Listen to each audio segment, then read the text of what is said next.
안녕하세요. 미국 주식과 환율, 대출이자와 아파트 거래까지 그날의 이슈를 빠르게 살펴보는 뉴스 스피커 2023년 3월 25일 토요일입니다. 네, 먼저 미국 주식 현황 살펴보겠습니다. 3대 지수 플러스 중소형주인 러셀 2000까지 해서 네 지수 모두 상승하는 모습 볼 수 있습니다. 사실 어제 선물 시장부터 하락하는 모습으로 출발을 했기 때문에 대부분의 또 전문가들이 다시 약세장에 진입하는 게 아니냐. 아무래도 지금 대외 여건상 금융 쪽에 그런 부실 우려가 팽배하기 때문에 그 기준에 있어서 너무 시장이 좋지 않다라는 의견이 많았어요. 하지만 장 후반으로 갈수록 힘을 내면서 상승하는 모습 보여주기는 했습니다. 섹터별로 살펴보면 S&P 500 기준으로 이미 소비재와 금융, IT 쪽이 좋지 않았다는 점도 참고해 주시면 좋을 것 같네요. 그래서 뉴욕 스타 익스체인지 기준으로는 1800개가 넘는 주식이, 나스닥 기준으로는 2500개가 넘는 주식이 상승을 하였고요. 거래량은 볼륨으로 따졌을 때 뭐 큰 변동은 없었던 것 같습니다. 사실 나름 상승을 했을 때의 어떤 종목 수를 비교를 해보면 2000개 정도 수준이라는 것은 어느 정도 그래도 반등을 했었구나 라는 것을 또 알 수가 있죠.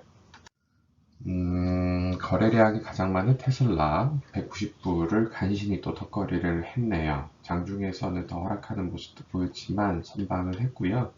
애플 같은 경우에 드디어 160불을 돌파를 했습니다. 150불을 넘나 안 넘나 그러다가 어떤 모멘텀이 그래도 나름 기술적 지표에서 저점이었다라는 판단 분명히 뉴스 스피커에서 말씀드렸고요. 그 이후에 상승을 하더니 160불을 돌파를 했습니다. 사실 지금 어제 뭐 IT 쪽 좋지 않았기 때문에 애플은 상승을 하고 아마존은 하락을 하고 마소와 뭐 구글 같은 경우도 왔다 갔다 하는 모습을 보여주면서 지수 상승을 이끌지는 못했다는 점도 참고해야 되겠고요.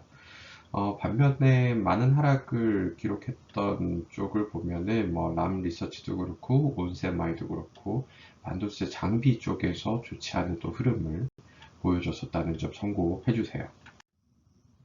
금리 살펴보면은 많이 하락을 한 모습이 있죠. 그리고 가장 중요한 10년물과 2년물의 간극이 좁혀들고 있다는 점.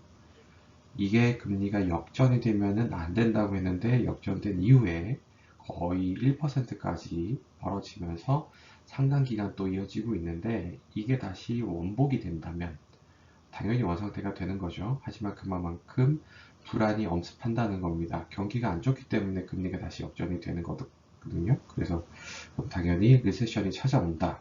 그 시간을 뉴스 스피커와 함께 잘 참고해야 되겠습니다. 현재 미국의 기준금리 5%가 상단금리입니다. 환율을 살펴보겠습니다. 다 연동이 돼 있죠. 미국 지금 달러가 강세가 되고 있다는 얘기입니다. 원화는 상대적으로 약세가 되고 있다는 얘기죠. 그래서 다시 1300원을 돌파를 하면서 어떤 흐름을 보여줄지 지금 정중동의 흐름 보이고 있고요. 재밌는 거는 일본 엔화 기준으로 계속 왔다 갔다 하더니 결국 종가 기준으로 1000원을 돌파를 했습니다. 이것은 어떻게 보면 당연히 순리라고 뉴스스피커에서 말씀을 드리고 있어요. 이제 다음 달 되면 드디어 일본은행 총재가 교체가 됩니다. 이 국제적인 불안한 시장, 원자재 중에서 지금 금이 오르고 있었다는 거, 2000불을, 온스당 2000불을 드디어 돌파를 다시 또 하고 있다는 점, 그 점도 반드시 연동해서 살펴봐야 되겠죠. 가상화폐 시장 역시 돈이 몰리고 있습니다. 최근 한 4, 5일 정도 계속 어큐뮬레이션 구간에 돌입을 할 것 같은데 25,200불이라는 1차 저항선을 넘더니 27,000불, 28,000불에서 왔다 갔다 하고 있다는 점. 두 번째 저항선 29,700불입니다. 과연 이 순간을 또 넘을지, 그러면 3만불을 넘어서 단기간 상승을 예상해 볼 수가 있다는 점 참고해 주세요. 주택담보대출 같은 경우는 뭐 큰 차이 없습니다. 그래도 지금 미국의 기준금리 그리고 FOMC에서 얘기하는 거는 올해 내 금리 인하는 없다라고 명확하게 얘기를 했지만 그 파월은 작년 이맘때 올해 금리 인상은 없다라는 것을 분명히 얘기한 이후에 엄청나게 금리를 올린 바로 당사자입니다. 그래서 이제 시장에서는 이미 금리 하락에 베팅을 하고 있고, 마찬가지로 우리나라 이런 시장에서도 같은 내용의 분석을 하고 있기 때문에 지금 주택담보대출 금리 조금씩 내려가고 있다는 점도 참고해야 되겠습니다.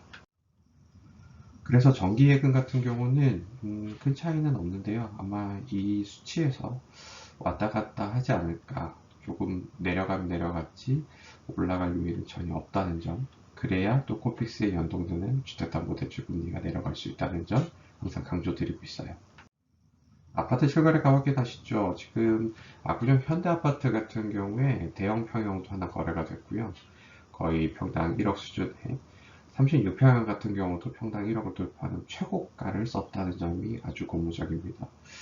이렇게 압구정에서 또 금액을 선도를 한다면 반등의 모멘텀이 더 살아날 수 있는 요인이 된다는 거거든요.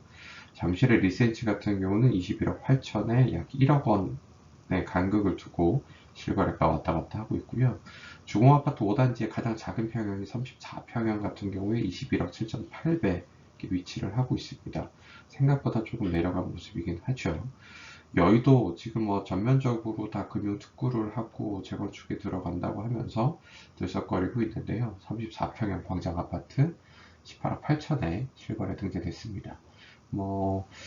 투자를 하시는 분들도 그렇고 아직까지는 이 정도 가격이면은 합리적인 수준 아니냐라는 얘기들도 있다는 점. 신촌 그랑자이 최고가 20억을 돌파를 했었지만 전세 9억이 형성되면서 14억의 실거래가 등재됐네요. 홍대 센트럴 아이파크 같은 경우도 10억이 깨진 9억 4,500에 실거래 등재되면서 상대적으로 서쪽 지역, 서북 지역이 좀 더 약세를 면하지 못하고 있네요. 어제 발표된 지수 가운데 가장 또 우리가 주목해봐야 되는 거는 미국의 S&P에서 발표하는 매니팩처링 제조업 PMI 지수와 서비스 PMI 지수입니다. 각각 50은 넘어야 되는데 그래도 예상치보다 훨씬 상회한 제조업 지수는 49.3 그리고 서비스는 53.8에 위치하면서 상당히 좋은 흐름을 보였다는 게 고무적이긴 합니다. 그래서 일부 강세론자들은 바로 반등에 성공하는 거 아니냐, 역시 금리 인하를 더 당기는 어떤 그런 모습들이 아니냐, 실물 경제가 강하기 때문에 그런 예상도 있었지만 장 초반에는 아까 그래프에다 보셨다시피 그렇게 모멘텀 형성시키지는 않았어요. 하지만 분명 이런 경기가 좋아진다는 재료가 있었기 때문에 반등에 성공하는데 어떤 힘이 되지 않았냐. 하지만 분명한 것은 전반적으로 주말간 또 상당한 불안감. 어제 옐런 재무장관이 또 소집을 했죠. 금요일을. 그래서 어떤 얘기들이 오갔을지 모르는데 주말간에 만약에 미국 금융 시스템에 좋지 않은 소식이 들리지 않는다면, 버텨준다면 월요일부터 단기간에 상승을 바라볼 수 있지 않을까라는 게 뉴스스피커의 시각입니다. 실적 발표 대부분 또 좋은 수치 보였고요. 뉴스스피커에서 종목을 일부 실적들을 유의해야 된다고 말씀을 드리고 있는데 어닝플레이를 하시는 분들은 반드시 참고하시면 좋은 결과 있을 것 같습니다. 주말간 잘 쉬시고요. 그래도 돈 버는 하루 되십시오. 뉴스스피커였습니다.